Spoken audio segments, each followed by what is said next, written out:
Good evening. देखिए अपने micro economics में चैप्टर नंबर 1, 2, 3 कंप्लीट हो चुके हैं, प्रोडक्शन एंड कॉस्ट तक। आज का अपना जो 4th चैप्टर है वो है पूर्ण प्रतिस्पर्धा बाजार, फुल कंपटीशन मार्केट या परफेक्ट कंपटीशन मार्केट। देखिए परफेक्ट कंपटीशन मार्केट क्या होता है, बात करते हैं परफेक्ट कंपटीशन मार्केट की।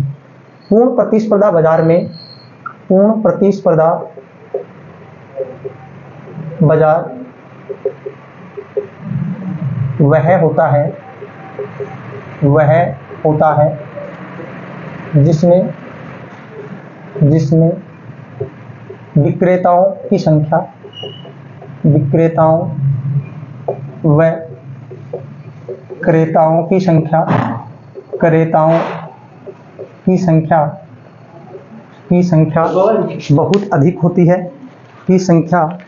बहुत अधिक होती है,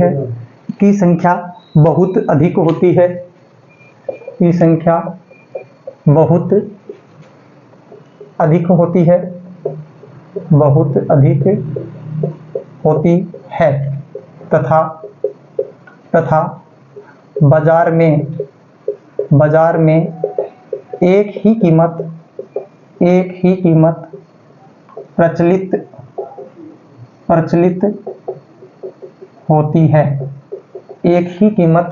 प्रचलित होती है।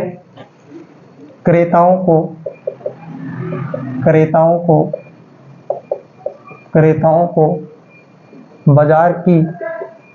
बाजार की सभी स्थितियों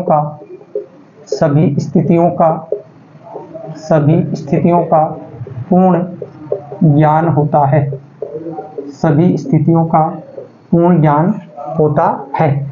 पूर्ण प्रतिस्पर्धा बाजार वह होता है जिसमें क्रेता और विक्रेता की संख्या बहुत ज्यादा होती है। परफेक्ट कंपटीशन मार्केट की बात कर रहे हैं। परफेक्ट कंपटीशन मार्केट में more than number of buyers and sellers होते हैं। दूसरी बात, बाजार में एक ही कीमत यानी कि एक ही प्राइस है वो प्रिवेलिंग रहती है, प्रचलित रहती है। क्रेता जो होते हैं उसको बाजार की सभी स्थिति, जैसे वस्तु की किस्म है, वस्तु की क्वालिटी है, वस्तु की प्राइस है, इन सभी के से वह पूर्णतया परिचित होता है। ऐसा कोई बाजार होता है, उस बाजार को क्या कहते हैं? परफेक्ट कंपटीशन मार्केट यानी कि पूर्ण प्रतिस्पर्धा बाजार कहते हैं, परफेक्ट कंपटीशन मार्केट कहते हैं। बात समझ में आ गई होंगी? अच्छा जी, अब आगे अपन चलते हैं। यहां से क्वेश्चन क्या आता है कि पूर्ण प्रतिस्पर्धा बाजार की विशेषताएं क्या होती हैं? पूर्ण प्रतिस्पर्धा बाजार की विशेषताएं क्या होती हैं? तो देखिए पूर्ण प्रतिस्पर्धा बाजार की विशेषताओं की अपन एक एक करके बात करेंगे। इसी डेफिनेशन में से विशेषताएं अपन निकालेंगे, पूरी एक एक विशेषता की बात करेंगे, एक एक को एक्सप्लेन करते हुए अपन चलेंगे। तो सबसे पहले बात करते हैं कि पहली क्या विशेषता है? क्रेताओं व विक्रेताओं की संख्या अधिक होना।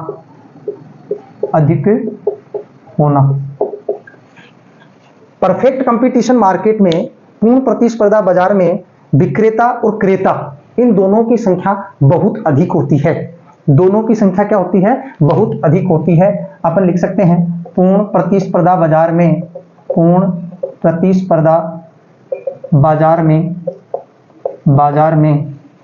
विक्रेताओं व क्रेताओं की संख्या बहुत अधिक होती है।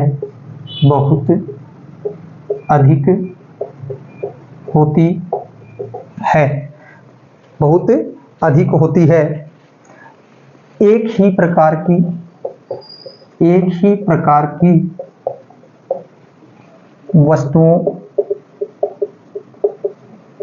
का उत्पादन व विक्रय सभी फर्मों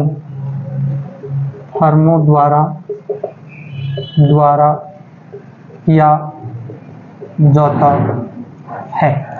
देखिए पहली विशेषता की बात की है कि क्रेताओं और विक्रेताओं की संख्या बहुत अधिक होती है। कि परफेक्ट कंपटीशन मार्केट कब होगा? देखो परफेक्ट कंपटीशन मार्केट का मतलब क्या है कि यदि अपन एक बाजार में जाते हैं, एक बाजार की बात अपन करते हैं कि एक बाजार में, जिस बाजार में एक ही यदि कोई शू शॉप हो, यानी कि जूतों की एक ही दुकान है या कपड़ों की एक ही दुकान है, उसको अपन परफेक्ट कंपटीशन नहीं कहेंगे। परफेक्ट कंपटीशन कहाँ कहेंगे? कि एक बाजार है जिसमें 20 दुकानें हैं वो कपड़ों की है, 20 दुकानें हैं वो जूतों की है, उनमें क्या है कि आपस में क्या कंपटीशन पाया जाता है। उसमें क्या है कि कोई भी मनमर्जी की प्राइस नहीं लेगा। यदि कोई एक कंपनी की 10 दुकानें हैं, जैसे मान लो कि एडिडास के शूज बेचने की 10 दुकानें, 10 शॉप हैं, तो वो क्या है, उन पे सभी पे प्राइस है वो एक ही जैसी मिलेगी, सेम प्रोडक्ट की प्राइस जो होगी वो सेम एक जैसी होगी। ऐसा जहां होता है वहां परफेक्ट कंपटीशन मार्केट होता है। इसमें सेल्स यानी कि सेलर और बायर दोनों ही हैं वो मोर देन पाए जाते हैं। ठीक है। दूसरा इसमें क्या है कि देखिए दूसरी चीज है समरूप वस्तु।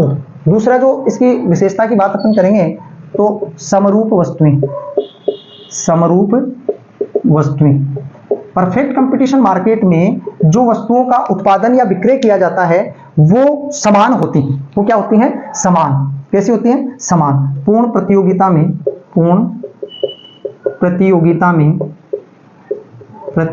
में सभी फर्मों द्वारा समरूप वस्तुओं का उत्पादन किया जाता है।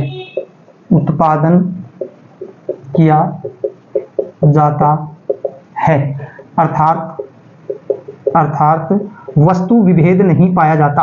वस्तु विभेद नहीं पाया जाता है। वस्तु विभेद नहीं पाया जाता है। भौतिक दृष्टि से समानता नहीं होती। भौतिक दृष्टि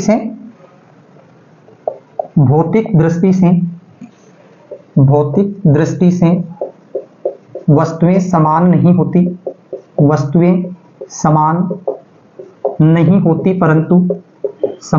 होती परंतु ट्रेडमार्क, ब्रांड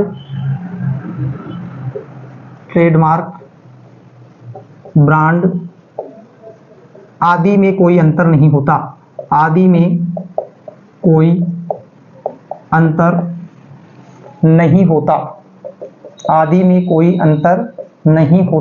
है। ऐसा जहां होता है वहां भी परफेक्ट कंपटीशन पाया जाता है। यानी समरूप वस्तु का मतलब ये है कि जैसे मान लो कि सारी बिस्किट ही बनाने की फैक्ट्रियां हैं, सारे जो उद्योग, सारी जो फर्में हैं वो किसका उत्पादन कर रही हैं? बिस्किट का ही, जिनके ट्रेडमार्क में, जिनके ब्रांड में कोई अंतर नहीं होगा। हो सकता है भौतिक स्वरूप में परिवर्तन हो सकता है कि मान लो कि जैसे पार्ले में भी बहुत सारी क्वालिटी आती है कि पार्ले में क्रीम वाला है, सिंपल बिस्किट है, या कोई और किसी प्रकार का प्रोडक्ट हो सकता है। मतलब भौतिक स्वरूप उसका चेंज हो सकता है। कोई मान लो कि जैसे रेक्टेंगुलर है, ठीक है, रेक्टेंगल है, कोई है वो एज ए यूं समझ सकते हैं कि सर्किल के जैसा है। मतलब उसका आकार प्रकार चेंज हो सकता है, लेकिन ट्रेडमार्क, ब्रांड आदि में कोई परिवर्तन नहीं होता है। यानी कि वस्तुएं जो होती है वो कैसी होती हैं? समरूप होती हैं। कैसी होती हैं? समरूप। अच्छा, तीसरे नंबर की विशेषता की बात करेंगे अपन। तीसरे नंबर की क्या विशेषता होती है? यहां से देखो इसका क्वेश्चन ये आता है, पूर्ण प्रतियोगिता से आप क्या समझते हैं? इसकी विशेषताओं का वर्णन कीजिए। ऐसा क्वेश्चन कई बार पूछा गया है। तीसरा है क्रेताओं विक्रेताओं को वस्तु की मांग पूर्ति की जानकारी होती है। तीसरा नंबर है क्रेताओं व विक्रेताओं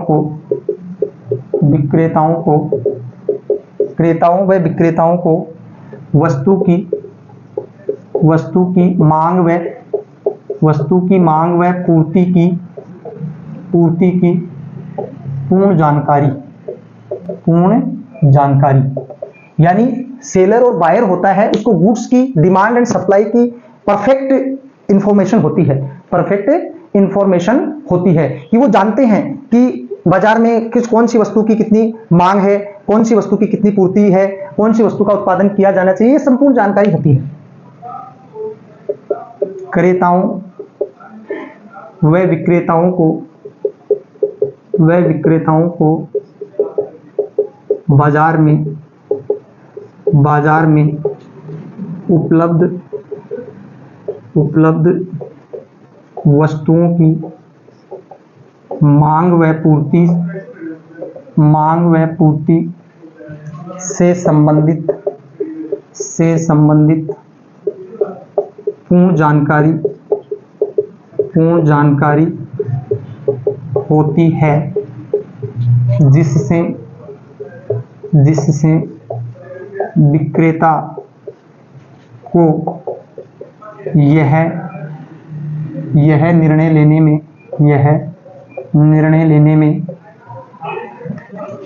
लेने में आसानी होती है आसानी होती है कि उसे वस्तु का उत्पादन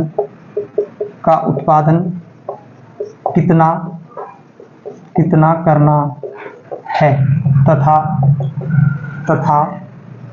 क्रेता को भी यह निर्णय लेने में आसानी होती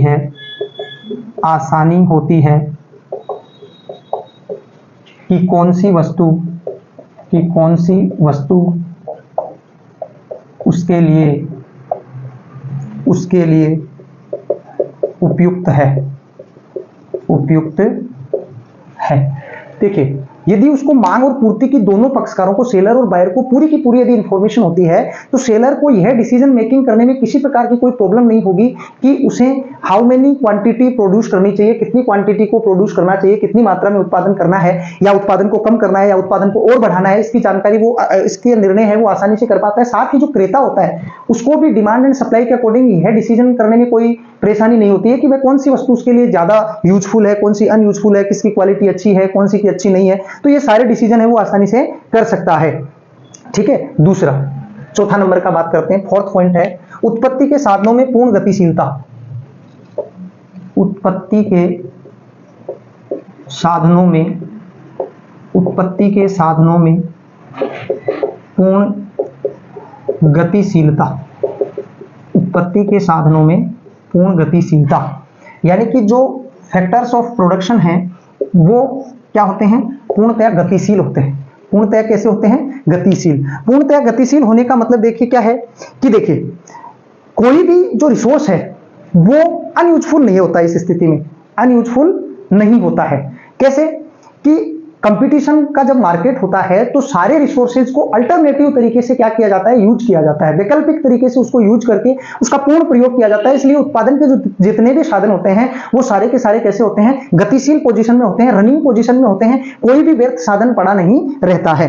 तो इसमें लिखेंगे, इसमें लिखना है पूर्ण प्रतियोगिता की स्थिति में उत्पादन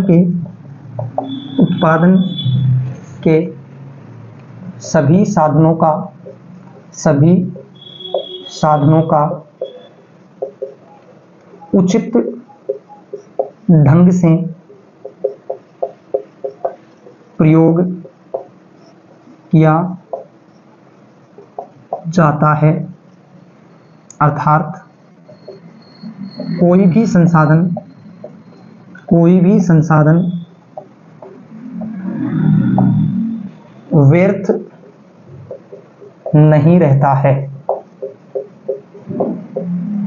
क्योंकि हमारे पास उपलब्ध संसाधन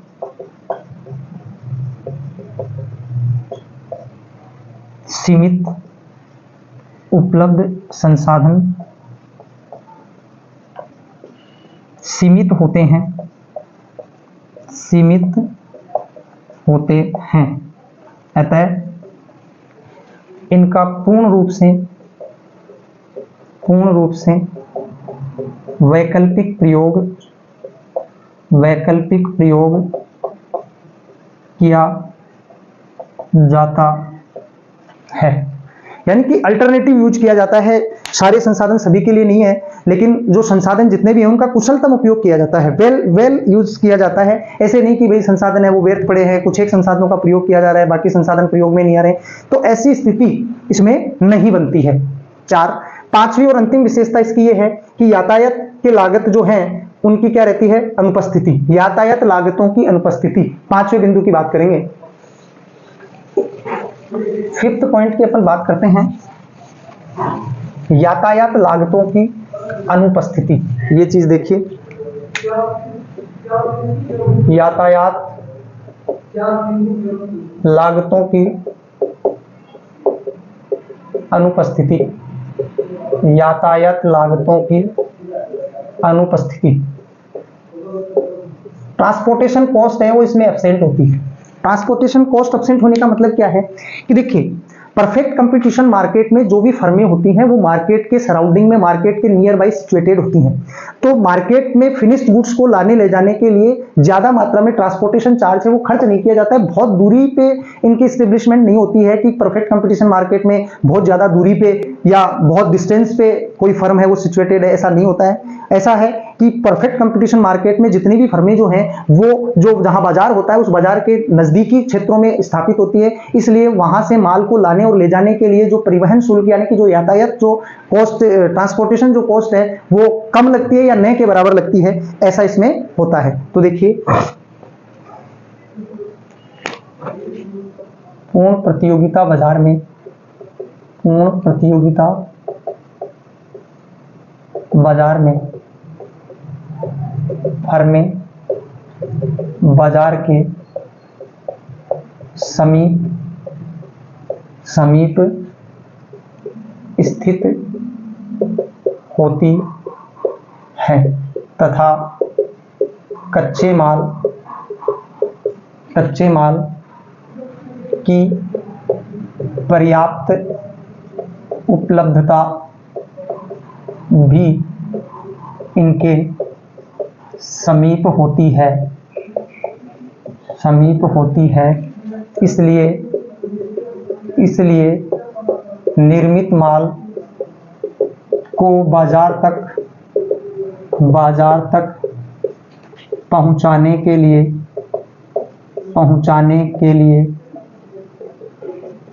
भारी यातायात लागतों का प्रयोग नहीं होता है। भारी यातायात लागतों का प्रयोग नहीं होता है। ठीक है, उसके बाद में देखिए 6 नंबर का पॉइंट है समान मूल्य। ये भी अच्छा पॉइंट है। देखिए समान मूल्य, देखिए समान मूल्य के बिंदु में आप देखिए कि परफेक्ट कंपटीशन यदि मार्केट होगा तो ये डेफिनेट सी बात है कि जो समरूप वस्तुएं यानी जिसकी कोई प्रतिस्थापन वस्तु, जिसकी बहुत सारी प्रतिस्थापन वस्तुएं होती हैं, उस स्थिति में भाई जैसे सारी फैक्ट्री है वो पार्ले-जी बनाती है, यानी बिस्किट सी बनाती है, पार्ले-जी बनाती है, तो ऐसा नहीं हो सकता कि एक फर्म है वो 5 रुपए का पार्ले-जी बेच रही है, एक फर्म है वो 6 रुपए का, एक फर्म है वो 4 रुपए का, नहीं, ऐसा नहीं हो सकता। परफेक्ट कंपटीशन मार्केट में जिन भी वस्तुओं का उत्पादन होता है उसकी जो कीमत जो होगी वो क्या होगी, समान। तो देखिए पूर्ण प्रतियोगिता में फर्मों द्वारा उत्पादित की जाने वाली वस्तुओं की बाजार कीमत समान होती है, क्योंकि वस्तुएं समरूप है ना, और वस्तुएं यदि समरूप हैं इसीलिए क्या होगा कि जो कीमत जो होगी, प्रीवेलिंग प्राइस, जो प्रचलित कीमत होगी वो क्या होगी, इक्वल होगी, समान होगी। ऐसा नहीं कि एक 50 ले रहा है, एक 60 ले रहा है, एक 55 ले रहा है, एक 56 ले रहा है, ऐसा नहीं हो सकता है। जितनी भी फर्में हैं उन सभी फर्मों की जो प्राइस होगी, जो मार्केट प्राइस होगी वो क्या होगी, इक्वल होगी। फर्मों का निर्बाध प्रवेश व बहिर्गमन, फर्मों का निर्बाध प्रवेश व बहिर्गमन, free entry exit of firm. पूर्ण प्रतियोगिता बाजार में कोई भी ऐसा रेस्ट्रिक्शंस नहीं होता है कि कोई फर्म एंटर नहीं हो सकती, नई फर्म, और कोई एग्जिस्टिंग फर्म है वो बाहर नहीं जा सकती, ऐसा कहीं भी नहीं है। यानी जिस फर्म का ऐसा मन है या जो फर्म लगातार लॉस में चल रही है वो फर्म इजीली, फ्रीली क्या हो सकती है, एग्जिट हो सकती है। और यदि दूसरी किसी नई फर्म को ऐसा महसूस होता है कि इस इंडस्ट्री में जो है वो प्रॉफिट ज्यादा है तो वो अट्रैक्ट हो सकती है, और अट्रैक्ट होने के कारण जब चाहे वो नई फर्म के रूप में वहां क्या कर सकती है, एंटर कर सकती है। ऐसा कहीं भी नहीं है कि फर्में हैं वो किसी प्रकार से रेस्ट्रिक्टेड है कि नई फर्म नहीं आ सकती है या जो पुरानी है उसको बंद नहीं कर सकते, ऐसा कहीं भी नहीं होता है। पूर्ण प्रतियोगिता में किसी भी नई फर्म के प्रवेश तथा पूर्व स्थापित फर्म के बंद करने की पूर्ण स्वतंत्रता होती है। किसी भी प्रकार का कोई प्रतिबंध नहीं होता है। ठीक है, आज का ये अपना टॉपिक था कि पूर्ण प्रतियोगिता बाजार क्या होती है और पूर्ण प्रतियोगिता बाजार की क्या क्या विशेषताएं होती हैं। इन सबको अपन ने एक एक करके पढ़ा, एक्सप्लेन किया। इसमें से पूर्णतया पॉसिबिलिटी बनती है कि आपको पूछ सकता है कि कोई 2 विशेषताएं बताइए, कोई 4 विशेषताएं बताइए। छोटे, देखो इसमें 2 प्रकार के क्वेश्चन है। जैसे मान लो कि ये क्वेश्चन 1 नंबर के क्वेश्चन में पूछ लिया 2 विशेषताएं लिखिए, तो आप इतना बड़ा एक्सप्लेनेशन नहीं, उसमें आप सीधा लाइन में एक्सप्लेनेशन देंगे कि पूर्ण प्रतियोगिता बाजार में क्रेताओं व विक्रेताओं की संख्या बहुत अधिक होती है, पूर्ण प्रतियोगिता बाजार में उत्पादित की जाने वाली वस्तुएं समरूप होती हैं। ऐसा मतलब डायरेक्टली उसको अपन लाइन में एक्सप्लेन कर देंगे, इतना ज्यादा लंबा चौड़ा एक्सप्लेनेशन की जरूरत नहीं है। लेकिन यही क्वेश्चन यदि 2 एंड मोर मार्क्स में आता है, 2, 3, 4, तो फिर अपने को इसका एक्सप्लेनेशन है वो डिटेल्ड देना पड़ेगा। Thank you.